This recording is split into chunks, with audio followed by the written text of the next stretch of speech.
मी मागे एक उदाहरण ऐकलं होतं की स्वतःच्या भाषेसाठी, स्वतःच्या काय म्हणू एम्पायरसाठी किंवा स्वतःच्या सगळ्या गोष्टींसाठी माणूस कसा सजग असतो.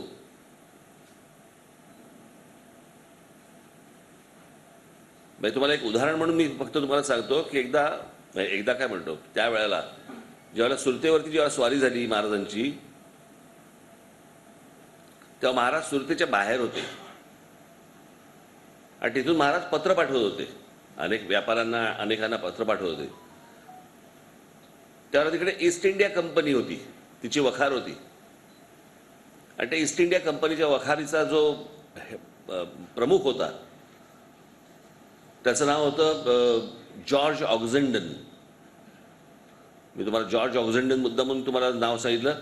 तुम्ही सगळ्यांनी जर शिवराज्याभिषेकाचा सोहळ्याचं जर चित्र पाहिलं असेल तर त्याच्यामध्ये जो इंग्रज अधिकारी महाराजांना मुजरा करतोय ना, तो हेनरी ऑक्झेंडन, त्याचा हा चुलत भाऊ. त्याच्या हाताखाली काही 400-500 माणसं होती. महाराजांची पत्र गेली, जेव्हा व्यापाराला गेली तेव्हा ह्या ईस्ट इंडिया कंपनीला पण पत्र गेलं.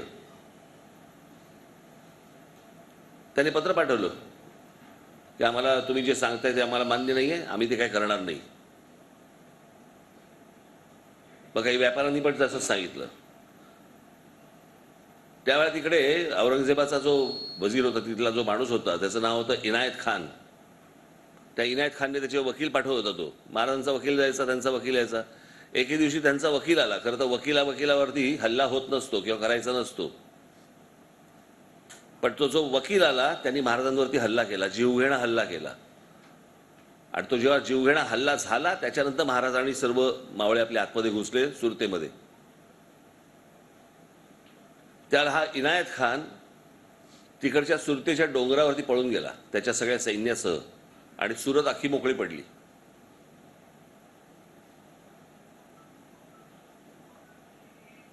त्यावेळेला हा जो जॉर्ज ऑक्झेंडन होता त्याने तिकडे मार्चिंग केलं, लोकांना भरोसा द्यायला, विश्वास द्यायला, ताकद द्यायला.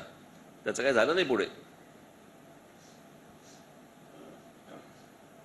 मग ती लूटबीट झाली, सगळं निघून झालं. त्याच्यानंतर ती वार्ता पोहोचली वरपर्यंत. आणि मग औरंगजेबाचा अजून एक खास माणूस होता महाबत खान म्हणून, त्याला इथे पाठवलं. तो जेव्हा आला इथे त्याला तो इनायत खान पण खाली उतरत होता. त्याला लोकांनी चपलांनी मारला. आणि मग त्यांनी महाबत खानला सांगितलं की हा इंग्रज अधिकारी, या इंग्रज अधिकाऱ्याने आम्हाला बळ दिलं.